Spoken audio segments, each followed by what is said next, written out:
BFM Business. Hebdocom. Le Zoom. Et cette semaine avec Frédéric, on a eu envie de s'intéresser aux nouvelles plateformes de la créa. On a donc invité Laurent Alias, bonjour. Bonjour. Vous êtes le cofondateur de Josiane et des cousines de Josiane. Et puis Yuri Mieleanu, bonjour. Bonjour. Vous êtes cofondateur et président d'Eline. Alors Laurent Alias, vous avez lancé donc les cousines de Josiane. C'est une centaine d'experts, me dites-vous, pour changer le marketing et l'entreprise. Alors de quel changement exactement est-ce qu'on parle ? On sent dans la société, dans les entreprises, une certaine crise de sens. Et on pense que la marque, et c'est ce qu'on pense avec Josiane depuis c'est une conviction depuis 5 ans, 6 ans, que la marque est une réponse à cette crise, parce que la marque a ce pouvoir de fédérer toutes les fonctions de l'entreprise. Et l'idée des cousines de Josiane, c'est de permettre à Josiane de se concentrer sur l'idée en tant qu'agence et de permettre à cette idée de se déployer dans toutes les fonctions de l'entreprise et d'assurer la transversalité de la marque, de cette idée. Donc c'est cette idée, c'est une plateforme, c'est vrai. C'est avant tout une équipe. Corentin qui vient de la tech, Astrid Bouteau qui a fait 20 ans chez Annonceur, donc aussi une vraie couche conseil et une plateforme. Nous on n'aime pas trop le mot de plateforme. Je vais peut-être être choquant, mais je pense que la plateforme peut être dangereuse du fait de ce foisonnement, de partir un petit peu dans tous les sens. Et il y a ce besoin de se reconcentrer sur l'idée, de revenir à la marque. Et les cousines vont finalement permettre de repartir de la marque et de l'emmener ailleurs, à la marque au-delà de la marque finalement. Et donc c'est une centaine d'experts, de consultants, souvent chevronnés, des anciens directeurs marketing, des anciens directeurs de la communication, des experts sur des sujets très pointus, du fundraising, du CRM, de la communication financière, pour finalement emmener la marque ailleurs.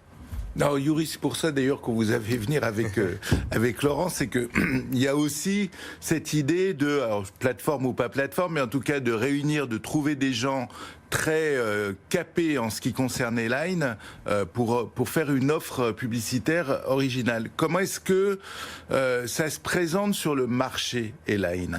Alors déjà, avec Eline, on permet à nos clients de réaliser tous leurs projets de site internet, identité de marque, vidéo, shooting photo, campagne digitale, tout ce qu'on peut faire avec une agence, mais aussi un cabinet de conseil ou une SS2I, mais avec notre communauté de freelance triés sur le volet. Ouais. On est vraiment au croisement de la création, de la technologie aussi, et du conseil. Donc l'idée, c'est d'avoir vraiment une offre qui permet d'aligner très très rapidement des gens qui sont chevronnés autour de la table pour les projets des clients qui sont de plus en plus transverses. Alors l'idée, j'ai l'impression, chez vous deux d'ailleurs, c'est d'amplifier le rôle de la marque au-delà de la communication pure, mais quel est le rôle de la marque si ce n'est celui de vendre des produits en fait ? Alors je suis pas d'accord, surtout cette année on parle beaucoup de la raison d'être des entreprises tout le monde se pose la question, voilà, pourquoi, se poser des questions sur la société, se poser des questions sur l'entreprise, le pourquoi, et chaque entrepreneur ou chef d'entreprise doit se poser la question du pourquoi j'existe finalement aujourd'hui, et finalement pourquoi j'existerai dans 10 ans. Et on le voit avec des nouveaux acteurs qui ne sont pas apparus ces 10-15 dernières années, qui ont remis complètement à plat l'expérience, qui ont chamboulé des marchés complets. Finalement, la marque devient une barrière à l'entrée, devient aussi une façon de protéger des parts de marché ou d'en gagner. La marque, n'oublions pas que c'est ce qui va permettre de créer une relation entre l'entreprise, ses services, ses produits et les consommateurs. Donc elle a une vraie importance pour définir ce pourquoi, sa raison d'être. Et encore une fois, pourquoi je serai toujours là dans 10 ans finalement ? Yuri, je vous vois acquiescer, vous êtes d'accord avec cette analyse ? Moi je pense qu'on est passé dans l'ère de l'expérience et non plus dans l'ère forcément uniquement de la consommation. Donc dans l'expérience, il y a une dimension de souvenir. On va, lorsqu'on est une marque, avoir un rapport non plus forcément avec des consommateurs uniquement, mais des gens qui sont des utilisateurs, qui expérimentent une marque avec ses produits, ses services. Et tout ça fait que ça crée de la longévité pour les marques. Donc on a des clients qui sont de plus en plus attentifs, non pas juste à dire combien de produits je vends, mais quelle est la marque que je laisse à l'intérieur des cerveaux, du souvenir de toutes les personnes avec qui j'ai un contact. Et du coup, ça donne lieu à des services, ça donne lieu à des innovations qui vont bien au-delà des produits que les marques peuvent proposer. Et c'est cette demande-là qui est aujourd'hui sur le marché et qui donne des projets transverses. Et vous, Elaine, vous avez une offre qui est peut-être très originale par rapport à ce qui existe sur le marché. C'est-à-dire, quelles sont les marques justement qui viennent vous voir et qu'est-ce qu'elles vous demandent pour peu qu'il y ait une cohérence dans les demandes des unes et des autres? Alors nous, on va avoir aujourd'hui plus de 100 clients. On va avoir un quart des entreprises du CAC 40 qui sont déjà clientes chez nous. Nous, vraiment, on vient nous voir pour des projets qui sont soit des projets d'agences qui sont très créatifs. En ce moment, par exemple, il y a la campagne 360 de Lancel qui est en ce moment en train de sortir pour Noël. Ils l'ont complètement fait avec nous, donc ça inclut vraiment de la création, du shooting photo, de la vidéo, même aussi des expériences en magasin.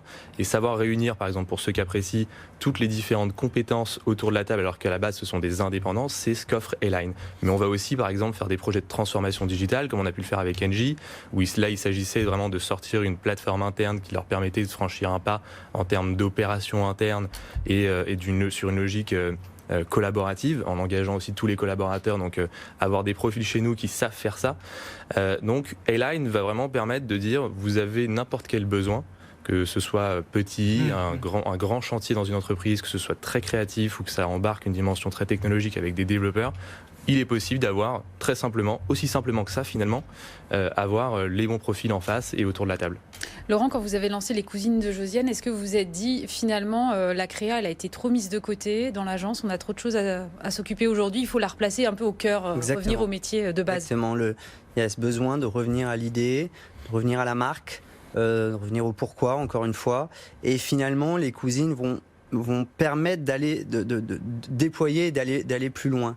Et la crainte aussi que j'ai, c'est, on le sent qu'il y a beaucoup de nouvelles structures, les médias qui commencent à aussi apporter des couches conseils, des studios, des nouvelles plateformes, etc., qui finalement fait qu'il y a une sorte de foisonnement, une archipélisation du conseil, et donc les annonceurs sont aussi de plus en plus perdus. Et c'est pour ça que nous, on croit vraiment à un modèle hybride, pas uniquement plateforme, peut-être pas uniquement agence, on croit aux deux, mais plateforme humanisée, voilà, avec des vrais experts qui apportent cette agilité et cette expertise, et puis l'agence qui a encore une vraie raison d'être également, c'est-à-dire donner un cadre à la marque et la laisser s'exprimer. Et l'un et l'autre, vous appuyez sur une centaine de personnes, si je ne me trompe pas, enfin à peu près. Nous, à l'heure actuelle, on en a plus de 500. Ouais, plus de 500. En tout cas, on parle de centaines ou au pluriel de collaborateurs. C'est ce qu'il faut aujourd'hui pour arriver à résoudre la complexité des demandes de vos clients? Pour nous, 100 est un chiffre intéressant parce que vous savez, dans les organisations, c'est à partir de 100, on ne connaît plus chaque personne par son prénom. Donc, on trouve que 100, c'est autour de ce chiffre-là, c'est un bon nombre. Tout comme une agence, on sait qu'après 25, c'est un autre métier. Après 100, c'est un autre métier. Et donc, on a voulu aussi garder Josiane à taille humaine. C'est notre postulat depuis le début, depuis 5 ans. Josiane, on a voulu que ça soit une agence avec une approche la plus globale possible sur la marque. C'est aussi pour ça qu'on lance les cousines, mais à taille humaine. Et finalement, on se rend compte que sur le marché, il reste de la place quand on est global sur la marque et à taille humaine. Et on a voulu enfoncer le clou d'une certaine façon avec les cousines, mais tout en gardant ce côté maternel, familial qu'on a chez Josiane. Merci beaucoup Laurent Alias, cofondateur de Josiane, et Yuri Mieleanu, le cofondateur et président de Elaine. Merci également à Frédéric Roy, rédacteur en chef de CB News, d'avoir été à mes côtés. On se retrouve bien sûr la semaine prochaine pour un nouveau numéro d'Hebdocom sur BFM Business. Tout ce qu'il faut savoir sur les marques et leur stratégie de communication. Hebdocom sur BFM Business.